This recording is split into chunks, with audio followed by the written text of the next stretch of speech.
Okay, so what do these 4 things have in common? Monster MMA, Soviets fighting demons, defeating Dracula with cats, yogurt taking over the world and demanding the state of Ohio? Now, other than the fact that the writers must have been on so much crack that they personally funded the CIA for a month, they're all episodes of Netflix's Love, Death, and Robots. Today, I'm gonna try to recreate episode 4, Suits. The story revolves around a group of farmers who protect their herds of cattle from vicious aliens by piloting heavily armed mechs.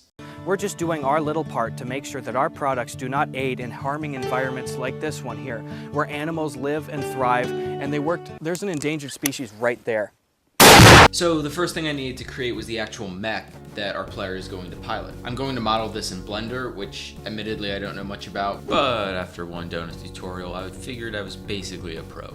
After that, I got started making the actual model for the mech. Let's just skip the boring montage and show you the finished product. Boom. Not too bad. I also threw together a basic first-person controller so that we could walk around, and then I applied it to the mech itself. So the actions and the movement of the mech are actually being controlled by the player's every input.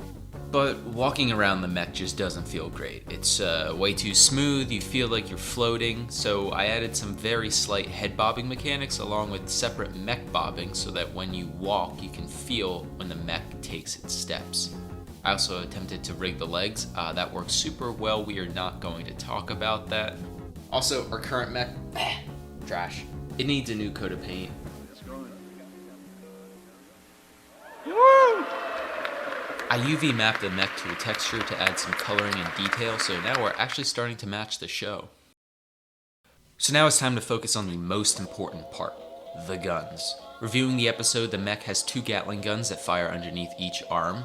After placing them in a similar fashion, I began by adding a spin-up mechanic to the barrels. Once the barrels are fully spun up, you can shoot away at your heart's content, which admittedly is never. I literally never get tired of this. I don't have an issue, I'm just American. The muzzle flash and smoke effects are just placeholders, so I'll update them in a little bit. Since even in space we have to follow some dumb laws, like for every action there's an equal and opposite reaction, I added recoil to the barrels while shooting. However, our mech is currently pretty stupid. It just shoots the bullets straight out, making it nearly impossible to hit any targets that are close. To fix this, blah blah blah code behold. It works. I've now raised the IQ of the mech's aiming system to at least room temperature, and now it shoots out a ray cast. When that hits the object, the arms will angle inward so that the bullets will be aimed at the object in the center of the pilot's focus, regardless of the distance away. Also, I added some shells that are ejected out of the sides of the guns. I then capped it all off by adding some sound effects to the guns. Sure, it's not the brrr from an A10, but you know, it works. Cool. Now we need to get to the second critical step, what the farmers call DBs, the aliens that have the audacity to try to come on my lawn while I'm walking around with 250 rounds per minute strapped underneath each arm. Another skip montage later, and boom! Here we are. Yeah, it's not as pretty as the other one, but as long as I edit the video to keep it very small, you're not gonna notice. Also, I UV mapped it to try to match the same exact color scheme as the ones from the show, but again, you can't really tell because it's so small. Thank God this scene takes place at night. I now need a way to make them run. So I'm going to have to rig each leg bone in Blender and then use Unity's animation rigging package to add procedural animation to move the legs. This was a bit of a clown fiesta, but finally got it working. If you want to know how I got this working, I'll explain it in 5 seconds. So first, go to YouTube, search for Unity procedural animation tutorials, and then follow one of the videos. What the fuck were you expecting? Anyway, I wrapped that up by adding some head bobbing to the body model to give it the appearance of bounding. Okay, it's time we got to work in a proper environment.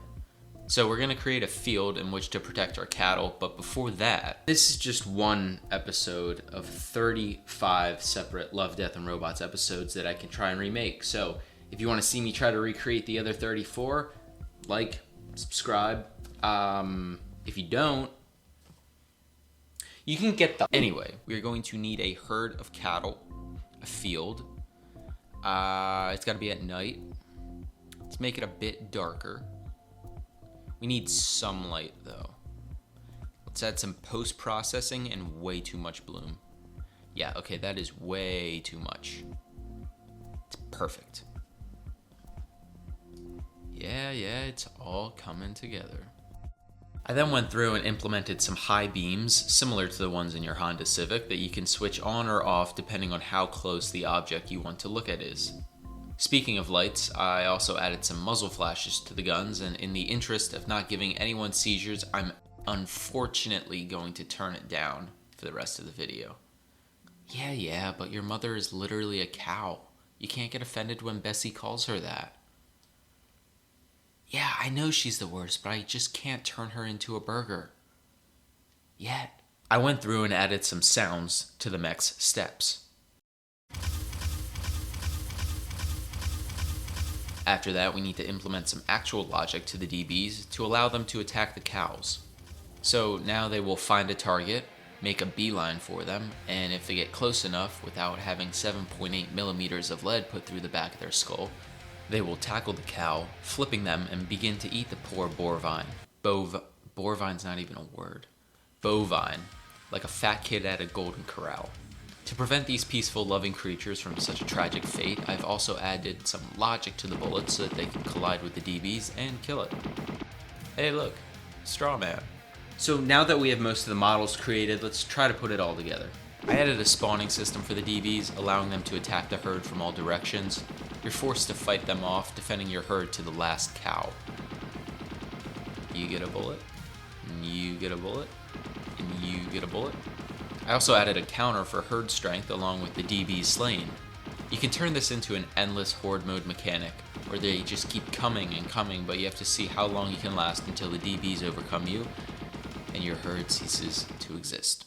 Now, in the show, there's a boss that shows up, but unfortunately, I've run out of time for this episode. So if you want to, I'm just kidding. I'm gonna make it. So the normal DBs look considerably less ferocious when compared to a scaled up version of them. Also, this one's not coming for the cows, oh no. I also added some fun mechanics to try to ruin your day. To start, his armor is too thick to be pierced by normal bullets, so the only way to damage it is to hit it in its mouth. And I added a Dark Souls-esque health bar system. Oh god, why did I add this? Nope.